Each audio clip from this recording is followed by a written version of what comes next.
Shalom Israel, Shalom, Shalom. This brother Amaziah.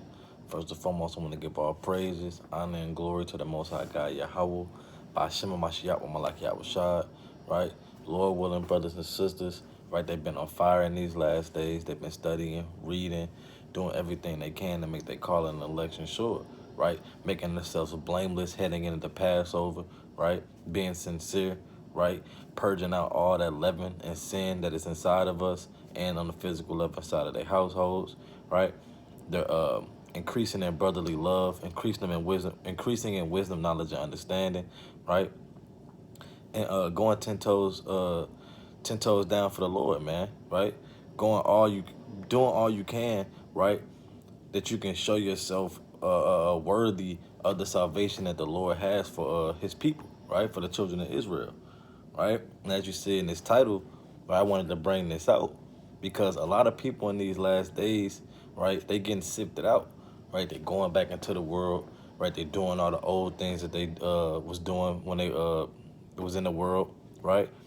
Right? This truth is getting too hard for them, right? And who's doing these things to them, right? It's the Most High, right? The Lord is not just some good guy. He just gives you blessings and he just gives you money and gives you a prosperity life, right? And the Lord can bring you down also, right? And He does it through His angels, right? And I'm gonna bring out a plethora of precepts to show that, right? Because contrary to damn Christianity, hey, the Lord's not just doing all the good, right? Hey, the Lord is the Most High. He created all these things, man, right? So He's able to do the good and the evil, right? He's the author of this whole thing, man, right? He's the director, right? Let me bring this out first. It's the book of Revelation, chapter 4 and verse, Salakia.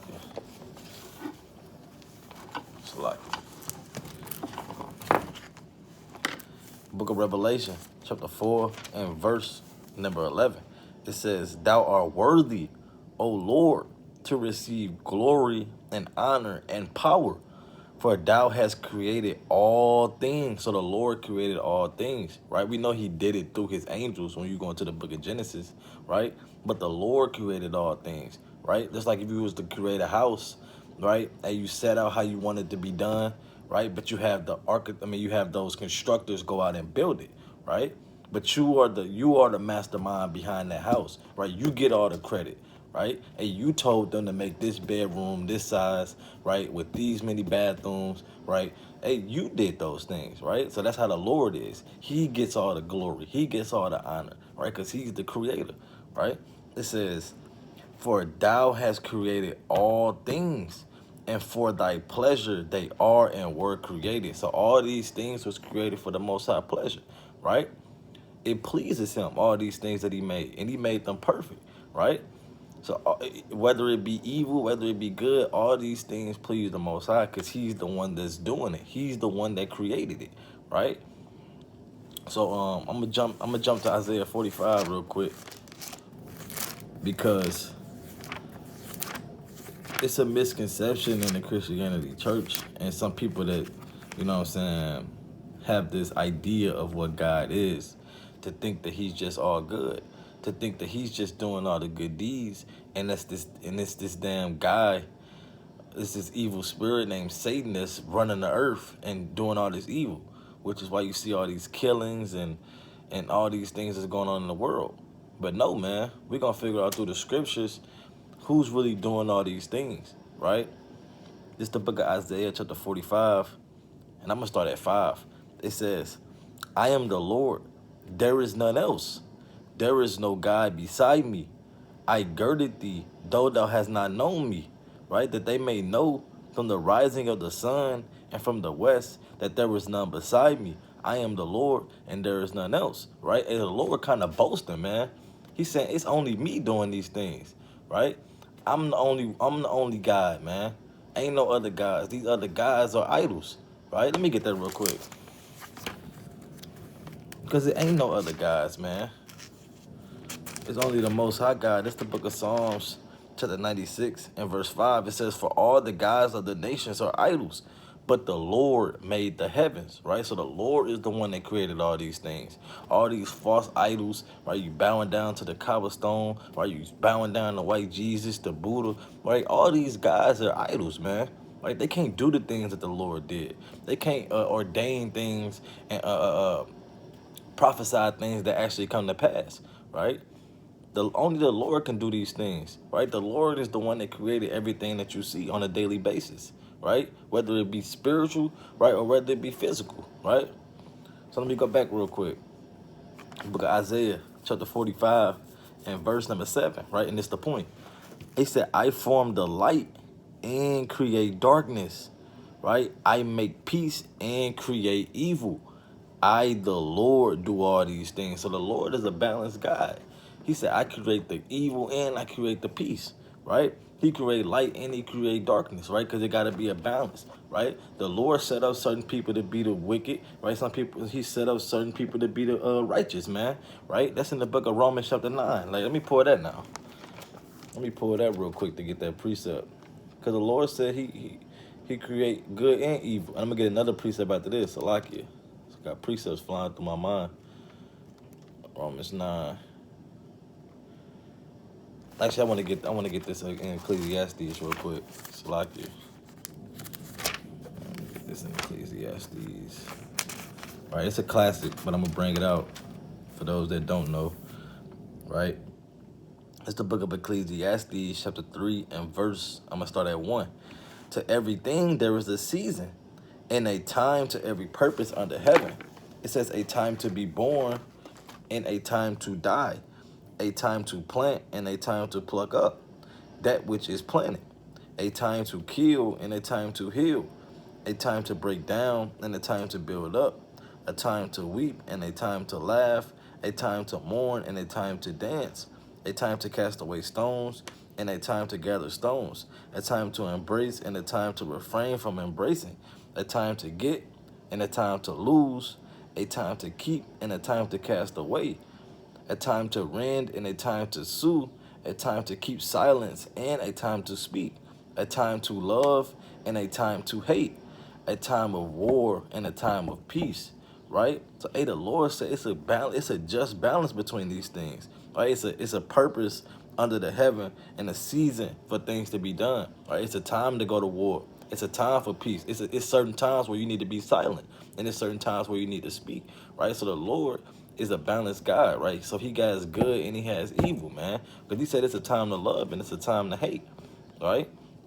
So let me go back to that other precept I had in the book of Romans 9, right? Because he created certain people to be the wicked and certain people to be righteous, right? Which is Israel and these other nations, right? Let me get this real quick. Let me see where I want to start. The book of Romans chapter 9 and verse number 21. Actually, I'm going to start at 20. It says, nay, but O man, who art thou that repliest against God? Shall the thing formed say to him that formed it, why hast thou made me thus? So, right, so if you a damn artist and you draw pictures, right, the picture can't talk to the one that formed it and be like, why have you made me like this, right? Hey, I'm the one that created you. I can create you however I want to, right? I can ball you up and throw you away and cast you off if I wanted to, right? Because I created it, right? Let me read on. And that's how the Most High is. It says, have not the potter power over the clay, right? So you got the people that make a vase or something like that, a flower pot, you know what I'm saying? It says, have not the potter power over the clay. So he has power over the clay to create it however he wanted to create it. Whether, like I said, whether he wanted to make it into a flower vase, or he wanted to make it into a flower pot, right? He wanted to make it into whatever he wanted to. Might want to make it into a glass cup, a cup, right? Might want to do a mug, whatever you want to call it, right? And he has power over that clay, right? That's how the Most High has power over us to form us however we wanted, however he wanted to, right? Whatever was going to please him, right? Let me read on. It says, have not the power, so like have not the potter power over the clay of the same lump to make one vessel unto honor and another unto dishonor. So he has power to do that, to make one unto honor, right, and to make one unto dishonor, right? You look at it, oh yeah, I like this one. You know what I'm saying? Yeah, this the one, right? But might have another one, be like, nah, this ain't it, right? And we gonna cast this off, right? We're not dealing with this one, right? And that's how the Lord is, right? So he has one nation that he's dealing with, and these other nations that he's not, right? It says, what if God, willing to show his wrath and to make his power known, endured with much long suffering the vessels of wrath fitted to destruction, that he may make known the riches of his glory on the vessels of mercy, right, which he have afore prepared unto glory, right, and which is talking about the Israelites. Right, he prepared us unto glory. He made those covenants with our forefathers, right, that we was gonna get the promises, right? We was gonna be in the covenant, right? And he has these other nations set up for destruction, right, just to show his power, like he did to Pharaoh. Right, let me jump up and read that real quick. I'm gonna start at 15. It says, for he said unto Moses, I will have mercy on whom I will have mercy, and I will have compassion on whom I will have compassion. So then it is not of him that willeth, nor of him that runneth, but of Yahweh, right, God, that showeth mercy. For the scripture said unto Pharaoh, even for this same purpose have I raised thee up, that I may show my power in thee, and that my name may be declared throughout all the earth. Right. So he set that man up, which is Pharaoh, right, just for him to get destroyed so his name can be declared throughout all the earth, right? So the Lord has a just balance between this thing, right? He has some people that's created for evil, right? And some people that's created for good, right? Some people on mercy and some people on dishonor, right? So the Lord is a balanced God. He creates the good and he creates the evil. So all these things that you're seeing going on in the earth is the Most High, right? So let's get into these damn these you can say angels, right? Evil angels on the left hand side, right? That's doing all this evil, because we know the Lord is not coming down here and doing these things, right? He has these angels, right, go out and do his commandments, right? Do his word, right? Whether that be good or whether it be evil, right? Because the Lord is calling all the shots, and we're gonna get that real quick. And the Lord is like a, not to get too carnal, but the Lord is like a what could I say? He the top guy, man. He the kingpin. We can say it like that. Not to get carnal, like he sell drugs or anything like that, but he just that top guy, right? He the one that sent out the hitman, right? He the one that go and tell him to do the deeds. It's coming from him, right? It's all of the hand of the Most High, right? So even when these angels go out and do it, it's still the Most High that's doing it, because he the one that called the shot, right? That's how. Hey, that's the Most High, man. Right? And you gotta break down these things to Jake so they can understand, because they coming out of the world, right? You gotta be able to, like Paul said, if you gotta be I'm gonna just make it my own word. You gotta be a Jake to Jake, right? So they can understand these things. And once they get to understanding, you start speaking more with wisdom and season, right? And you can break down the scriptures more in depth, right? But when Jake first coming in this thing, you gotta kind of make it make sense to him, so you can will him in, you can pull him in, right? So let me get this real quick in the book of Psalms, Salakia. Just the book of Psalms, chapter 78, and verse 49. It says, and chiefly this and the context is going into when we came out of Egypt and what he did to the Egyptians, right? But this precept can be on many folds, right? It says, he cast upon them the fierceness of his anger, wrath, and indignation, and trouble by sending evil angels among them, right? So he can either, through his wrath and his anger, the Lord can send evil angels amongst you, right? Because you disobeying the Most High commandments, talking about the Israelites, if you disobeying the Most High commandments, the Lord can send evil angels among you, right? Because that's how he's showing his wrath and his anger, right? By doing these things. And these angels can do what thou wilt from the will of the Most High, whatever he he told them to do, right? Because they're going to keep his commandments. So if he tell these evil angels, Swerve his car off the road. Hey, the Lord, hey, them angels gonna make your car swerve off the road, right?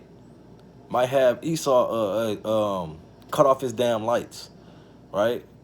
Have him in damn tribulation, right? Have X, Y, have so and so die, right? And see how he deal with it. That's the Lord casting forth this anger upon you, like he did to the Egyptians. Let me get that real quick. Because he sent evil angels among these Egyptians, and it's perfect going into Passover, right? Everybody should be reading the book of Exodus in the Gospels going into Yahushua. But nevertheless, let me bring this out. Going into when we was coming out of Egypt. This is the book of Exodus, chapter 12. And I want to start at, I'm going to start at 23. For the Lord will pass through to smite the Egyptians, and when he seeth the blood upon the lintel and on the two side posts, the Lord will pass over the door. So the Lord commanded the Israelites to put the blood on the post of their door, right?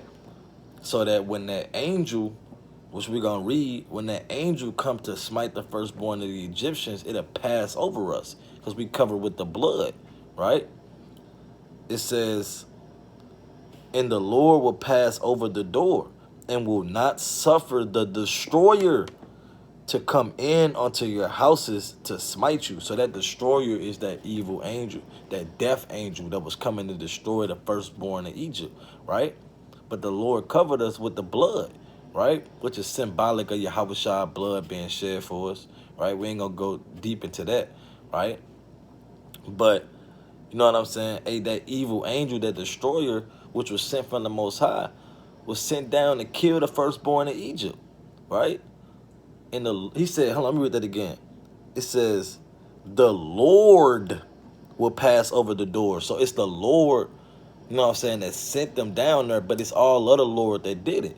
It says, the Lord will pass over the door and will not suffer the destroyer to come in onto your house to smite you, because he's the one that called that shot, right? So, hey, the Lord has evil angels, man, right? That does his commandments. I'm gonna bring that out too, right? But he does it because that's how he shows his wrath, his indignation, because the Lord's not gonna come down on his throne. He said the earth is his footstool, right?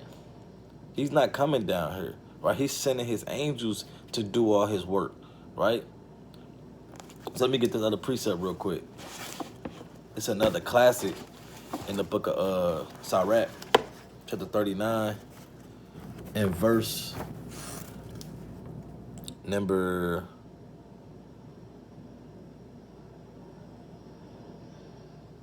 28. It says, there be spirits that are created for vengeance. So the Lord created certain spirits, right, that was created only to cause vengeance, right? To get vengeance, right? It says, which in their fury lay on sore strokes. In the time of destruction they pour out their force and appease the wrath of him that made them, right? And they appease the wrath of the Most High. Like it was just saying in that last precept, and the Lord sent out these evil angels to show forth his wrath, right? To show forth the fierceness of his anger, right? So, and when these angels do these things and smite people, right, and cause all turmoil and all hell breaking loose, it appeased the Most High, because his word went out and they did what he said, man, right? And that's what he wanted to be.